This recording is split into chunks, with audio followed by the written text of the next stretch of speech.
Hi, I'm BrendaEM. This is an update to RDL. Basically, I came out with RDL 2, and this video only covers the changes between RDL 1 and RDL 2 of the new additions and other small changes.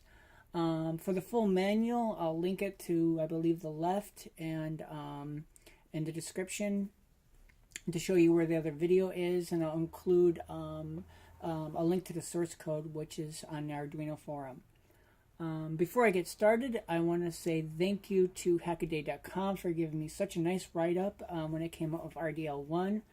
I want to say thank you to the Arduino people for now letting this this little console line go down a lot farther, and which will come in handy when I do a code review.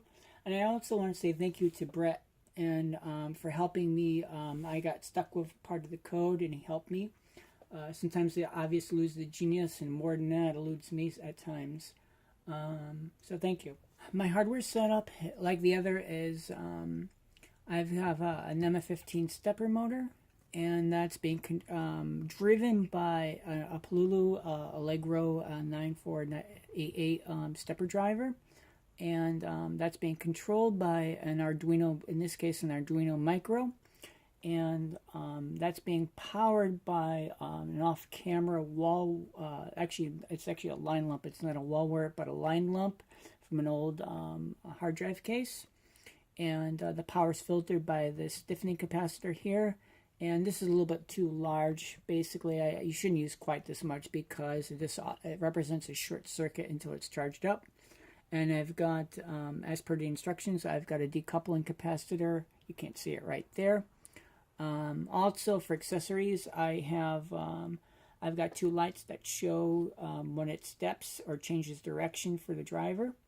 I've got 3 push buttons, which are, I believe, in a pull down configuration, or when you push them, it pulls up high, and those are hooked up to digital pins, and they have the appropriate resistors. Lady Ad has some nice tutorials on this, which I'll probably link as long as I remember.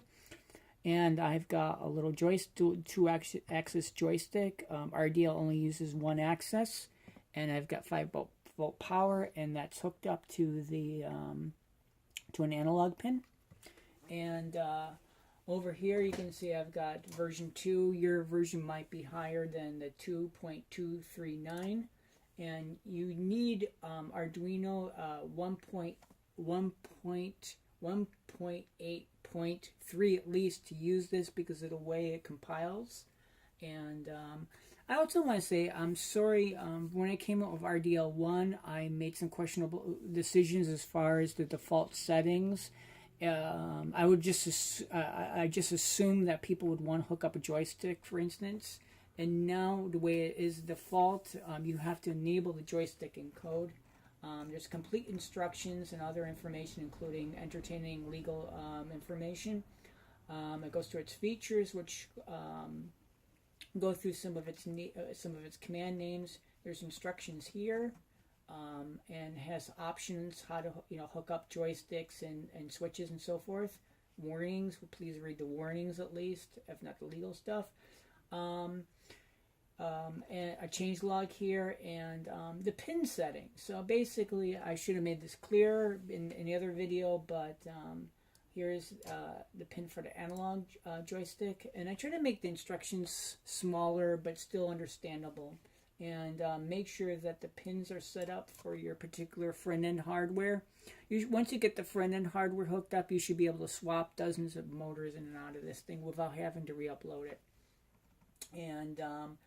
And the motor states, this is for how your driver, how the enable pin works, or disable pin.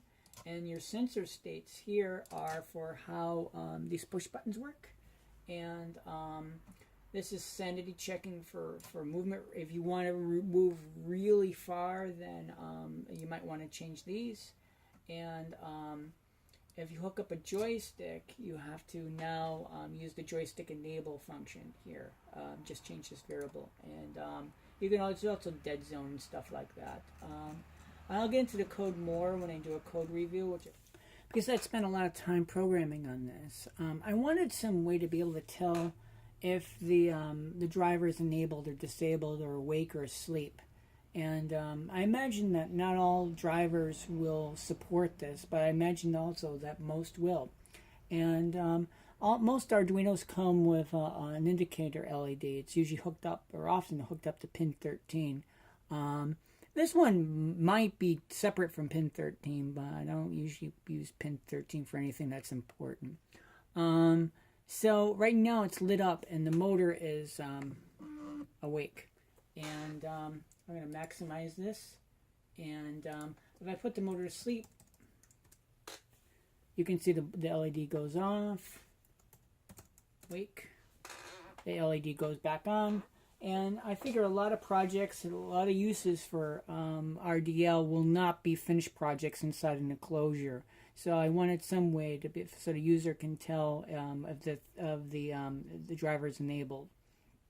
Of course, this has to be set up, and as far as your pins, it also has to be set up in your states inside the program. It's just as a word of caution, I don't think anyone should trust their lives on just one LED. And so you have to exercise care. And this is meant for a helpful guide. And so, you know, as with most things, it's kind of a do-at-your-own-risk thing. But I think it should be handy. What I like to do myself is actually put the motor away, asleep. Or sleep the motor and walk away from it so it doesn't get so hot. These motors do get pretty warm because there's constant current. These going through them. These drivers don't have a separate holding current and a separate moving current, so they run pretty warm. The motors do. The drivers usually run pretty cool. On this one, it's a Pololu brand breakout. And I've got two small heat sinks, heat sink epoxied, not compound, glued together, then glued down on top of it. This doesn't usually run too warm. However, the motor does, and whatever power supply solution you have. For 3D printers, these don't run too hot. But for like little CNC machines, I imagine these motors can get quite warm when you put up the current. So be careful. From the get-go, I wanted RDL to be interactive, and basically I wanted a command line interface to a stepper motor. And but something was in the way. If we go to here to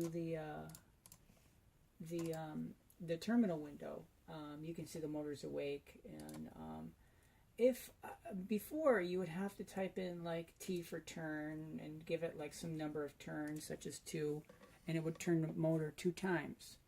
And I thought that was a little cumbersome. So, and I wanted it to work like a command line. So now you can type in a T, a space, and like we'll put in -5, and I turn the motor -5. And pretty much all the commands in RDL work like this. That you can type in a space and then additional parameters.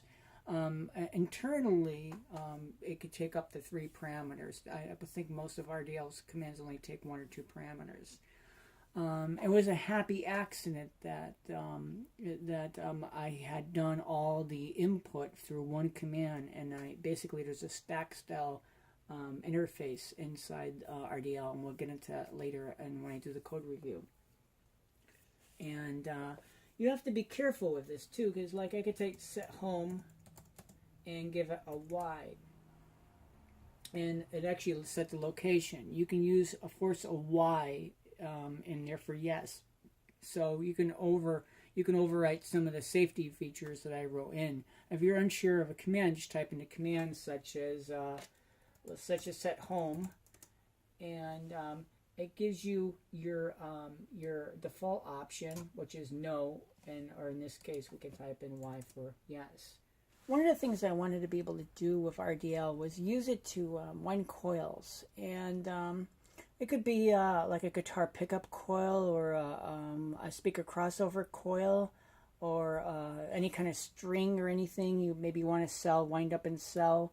And in this case, I'm just demonstrating it with a spool of thread, and I imagine you can make a little bobbin winder out of this too if you so. So I've just got the spool kind of taped on here for now, and I can see that the motor's awake. And in order to do this, I've got to be able to pick a point and say, I want to put 10 more turns on this, and I want it to stop there. And there's two commands. One is set start at, and another one is set end at. And for what we want to do, we want to set the end at something. So we can type in set and at, and I'm going to put a space and 10. And we can verify, and I think you should, that our end has been set at 10. And the only thing is the limits are still off. The limit mode is none. So we can type in set limit mode. And this, I'm going to see what the options are. And then it's N for none, S for software, H for hardware, and B for both. In this case, I want to type in B for both. And we'll verify that too. And so we're at 10. Both limits are on. And of course, you have to have the hardware support for this. And this should all be checked first. And then I'm going to check the position, make sure we're home. Oops, I would check, sorry, let's type in at. And we'll see that we're at home. So we should work now. So I'm going to just give this a shot. I'm going to grab the string, and it should stop at 10. So we can proceed to winding actually forward, and we can wind. And if I mess up a little bit, like if it gets out of control, I can back up a little bit and go forward again, and it should stop at 10 turns. And it has. And of course, there's multiple crossings there, and you don't want that. But and it's only a software, it's considered a software interrupt. So the motor's still activated, and I can back it up and do that last little bit and hit it again, like so. And this might be handy for some people. And the only thing is, if I was winding, I'm going to spool this out, and suppose it gets totally out of control, and somebody's watching it or something, and that's the hardware interrupt, and you can see that the light for the motor went off. And once again, a true emergency stop would shut everything off. I mean, all the electricity to everything, because the program is still running, inside the Arduino. But this is like a second line of defense. This actually puts it kind of in a quiescent on state, even though it's considered an e-stop inside the program. So if you're going to use this, like everything, just be careful, and you shouldn't be using this for like life and death stuff, because it's not rated for that. In RDL's list of commands, you'll see a new one called set RPM. And what this allows you to do is basically set the RPM. And we're going to type in set RPM, and we're going to give it 1. And now if we look at the settings, the RPM is at 1. And what this allows us to do is run it. And if you look, now the motor will almost keep time. You would have to crank the motor speed up pretty high, and get the USB emulation up to like 50,000 for this to keep time. But oddly, in 10 minutes, this thing lost I was probably within 2 seconds. So this might have other applications other than making fake clocks. So you might be able to issue a small amount of some chemical in an experiment, as long as you watch it, because I don't want anyone ever to get hurt by, using this program. And and it could go faster than that. And if you want to escape from it, if you have the hardware stops engaged, you can use those, or you can press the space bar and enter, and it'll stop. Let's get it going a little faster. We try a set RPM, and let's try it 3. Let's see if it'll do. I think it tanks out at like 250. Let's try 250. Let's make sure the motor is awake. We'll wake up the motor, and let's run it again. And so it's going pretty good now.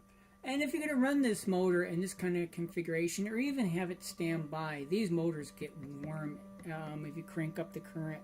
I mean, if you're doing excuse me, if you have a 3D printer, you're probably not pushing too much current through your motors. If you're using this, you might be. So you might think about gluing on a heat sink, maybe with some heat sink epoxy, or put a fan on it just to make sure it stays cool. And I would at least check, maybe if you can gently place maybe a pinky on top of the chip on the controller and see if it's warm. You don't want to hit any of the pins and stuff because there's MOSFETs on the outputs, and one bit of static can ruin the whole chip. But just see if it's running warm. And for mine, I glued 2 heat sinks back to back and glued it down using heat sink compound. So, and I'm not sure if the hardware interrupts are working, so let's give it a shot. So it did stop. And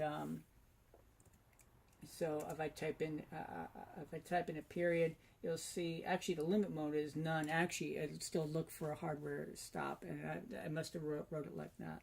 So there is one issue. It can only run so fast because of the serial, because of the serial communications, and because of mostly the motor parameters. But between these both things, there's a theoretical limit that how fast your motor can run. If your motor can't run fast enough, it's probably because one of these settings is too slow. There's just a limit to how fast you can run a stepper motor in this kind of configuration. And if you hit the limit, like suppose I'll wake up the motor, and you can see the motor's awake. I'm going to type in set RPM. I'm going to do it something like 1,000, and there's no way I can do that. And we'll type a period to verify the RPM is now at 1,000, and yes, it will take floating point numbers. And I'm going to type run, and it's not going to run at 1,000. It'll run probably as fast as it will go, or given the fallback delay. So let's see how fast it'll go now. So it will not run. It will not run any faster than it can given its parameters. So this has like no weights in it right now. So that's as fast as you can go. And so we'll hit the hardware stop. Apparently, I hooked it up like that. I thought it was such a good safety feature that even though the software limits are indeed off, that I wanted to be able to do it just because this is kind of clunky to type space and enter. In RDL2, I tried to unify the linear and rotary functions to make the program a little bit smaller, which allowed me to put in more functions and including and make it and still have it be smaller. And but also there's another bonus. The bonus of having a kind of unified linear rotary thing is that the functions that work for rotary often now work for linear, although they work a little bit differently. Suppose I had a machine. I had this machine. Imagine this is our machine right here, and suppose the machine was to cut butter to make cookies. And so you take a stick of butter and you put it on the machine, and you want this. You know that this point here is at -5, and you can make that your start point. And you can make some arbitrary point. Suppose the end is about at -5, and then you could make the rest, you could chop up the rest into 5 equal pieces. And to do that, you would type in set mode and L, set mode space L, which sets the mode to linear. And we can double check that. So the motor is awake. We're in linear mode right now. Our start is at -1. Instead, we can either go to it or we can set start at. But let's go to it. Let's go to -5, and so the thing will go back to the start, and we could do set start and yes, and we can check to make sure our start's been set at -5.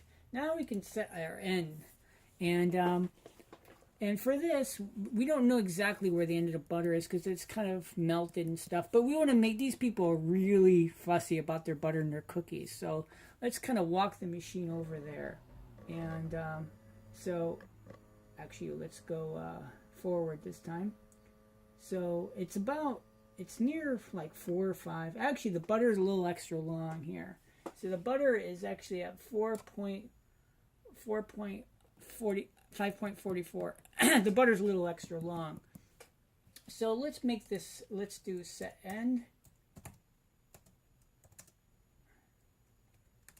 And let's check our settings. So the start of the butter is at 5. The end of the butter is at 5.45. And we're in linear mode. And for safety's sake, if you want, you could put on the limit mode. But for now, they're off. Because we're going to be using the division function. And so we can type in divide. And we're going to divide this into 5 pieces of butter. And right now, it's moving back to the first, it's moving to the division 0. And this is division 1, apparently, is at minus 2 and some change. And this position, this is about 0.82. Should be fairly accurate anyhow, unless I really screwed up. 1.26. 3.35, and that's the end of the butter. 5.44, that's where the end of the butter is. So this might help in certain situations, but it only cost a few lines of programming code as well. And hopefully I should get out the code review pretty soon. I'm sorry that real life happens sometimes.